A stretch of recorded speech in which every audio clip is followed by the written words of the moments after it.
जन जन के मन मन की सरकार यहाँ पर तैयार हुई और फिर एक बार महाराष्ट्र विकास की दृष्टि से जोरों से भागने लगा। आज कई कार्यक्रमों का उद्घाटन, भूमि पूजन हम करने वाले हैं, लेकिन इसमें सबसे महत्वपूर्ण अगर कोई चीज होगी तो प्रधानमंत्री स्वनिधि का कार्यक्रम। राजनीति कैसी होती है?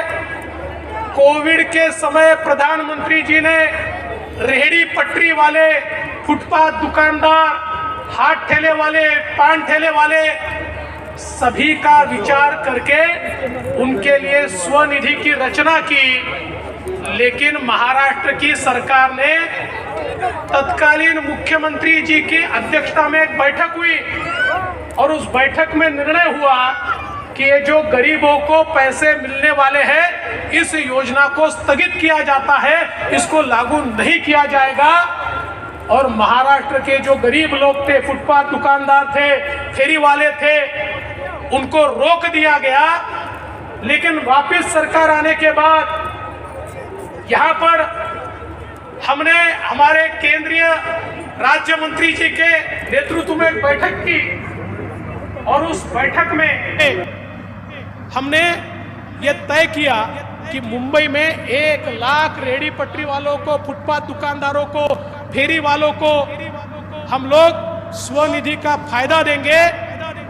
और आज मुझे बताते हुए बहुत हर्ष होता है कि 1 लाख का आंकड़ा पार करके 1,15,000 तक हम लोग पहुंचे हैं। हे जे छोटे छोटे फेरी वाले आहे, फुटपाथ दुकानदार आहे, या सगळ्यांना आज या ठिकाणी स्वनिधीचा पैसा मिळतोय आणि जसा मुंबईत मिळतोय तसा आता इतर ठिकाणी देखील हा या ठिकाणी मिळणार आहे।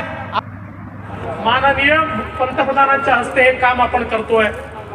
मुझे इस बात की बहुत खुशी है, प्रधानमंत्री जी शायद आप अकेले ऐसे प्रधानमंत्री होंगे कि जिन्होंने जिन जिन योजनाओं का भूमि पूजन किया, उन योजनाओं के उद्घाटन को भी आप ही उपस्थित है।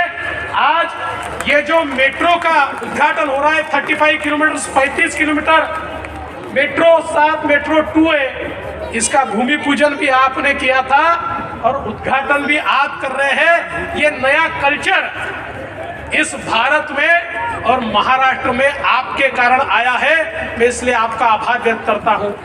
सबसे महत्व की बात, आज मुंबई करता एसटीपी, मुंबई सारखं इतकं महत्वाचं शहर, या शहरामध्ये रोज हजारो नाही करोडो लिटर पाणी ट्रीट न करता, कुठली प्रक्रिया न करता आम्ही समुद्रात सोडत होतो। हा समुद्राचा वास, समुद्राची खाण ही त्याच्यामुळे होती। 20-20, 25-25 वर्ष मुंबई महानगरपालिकेवर ज्यांनी राज्य केलं त्यांनी केवळ डिपॉझिट, फिक्स डिपॉझिट केले, स्वतःची घरं भरली, पण मुंबईकरांना त्या ठिकाणी शुद्ध पाणी देण्याचा कधी प्रयत्न केला नाही। पण या ठिकाणी मी ज्यावेळेस मुख्यमंत्री होतो त्यावेळेस महानगरपालिकेला सांगितलं हे पाणी असं सोडता येणार नाही, तुम्हाला एसटीपी तयार करावे लागतील। महानगरपालिकेने सांगितलं एसटीपी तर आम्ही तयार करू, पण एसटीपी कुठल्या नॉर्म्सने तयार करायचे हेच आम्हाला माहिती नाही। मैं आदरणीय प्रधानमंत्री मोदी जी की सरकार के पास गया और मैंने निवेदन किया कि समुद्र में अगर डिस्चार्ज करना है तो कौन से लेवल का पानी चाहिए, इसके डिस्चार्ज नॉर्म तैयार करने पड़ेंगे। और 1 साल के भीतर भीतर मोदी जी की सरकार ने डिस्चार्ज नॉर्म तैयार करके मुंबई महानगर पालिका को दिए कि अब देखिए ये सारे नॉर्म्स तैयार है, अब गंदा पानी मत छोड़िए।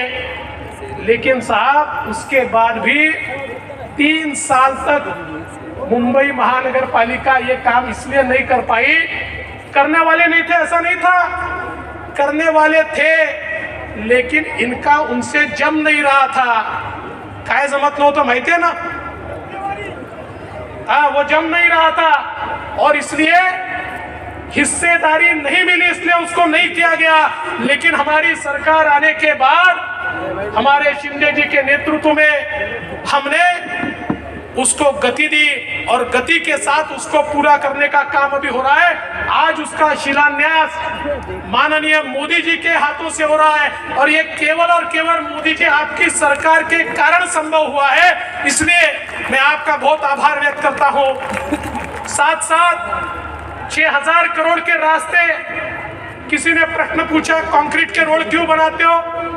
वो इसलिए बना रहे कि 4 साल पहले जब हमने मुंबई के रास्तों का परीक्षण किया था तो ध्यान में आया कि इन रास्तों में नीचे की लेयर ही गायब है। इस प्रकार का भ्रष्टाचार, हर साल वही रास्ते। अब हमने तय किया नहीं, ऐसे रास्ते बनाएंगे 40 साल एक गड्ढा भी उस रास्ते पर नहीं पड़ेगा। और मुख्यमंत्री जी ने निर्णय लिया, उसका भी शिलान्यास आज प्रधानमंत्री जी कर रहे हैं, 3 हॉस्पिटल का शिलान्यास कर रहे हैं। और प्रधानमंत्री जी मैं आपका आभार व्यक्त करता हूं। मुंबई की पहचान क्या है? मुंबई का छत्रपति शिवाजी महाराज हमारा जो स्टेशन है, मध्य रेलवे का जो स्टेशन है, वो मुंबई की पहचान है। और मुंबई की इस पहचान को पुनर्परिभाषित करने के लिए उसके विकास का आपने कार्यक्रम हाथ में लिया और एक बहुत ही सुंदर, बहुत ही आइकॉनिक इस प्रकार का CST रेलवे स्टेशन फिर एक बार मोदी जी के नेतृत्व में हमको मिल रहा है और उसका भी भूमि पूजन आज हो रहा है। मैं उसके लिए भी आपका आभार व्यक्त करता हूं। मैं आपको इतना ही आश्वस्त करना चाहता हूं, मुंबई की जनता आपको सुनना चाहती है, आपका आशीर्वाद चाहती है। आपके आशीर्वाद से हमने धारावी का भी टेंडर मंजूर कर दिया है। 1 लाख लोगों को, घरों को पुनर्वसित करने का दुनिया का सबसे बड़ा प्रोजेक्ट है और केवल आपने रेलवे की लैंड दी, इसलिए ये कार्यक्रम हम कर पा रहे हैं। जल्दी ही उसके भी भूमि पूजन के लिए आपको हम बुलाएंगे और प्रधानमंत्री जी उसमें आपका बहुत आशीर्वाद हमको लगेगा, उसके लिए भी आपको हम निमंत्रित करेंगे। मैं इससे ज्यादा समय नहीं लूंगा। मैं फिर एक बार आदरणीय प्रधानमंत्री जी का मुंबई की जनता की ओर से, महाराष्ट्र की सरकार की ओर से बहुत बहुत स्वागत करता हूं और अपने शब्दों को विराम देता हूं। जय हिंद, जय महाराष्ट्र।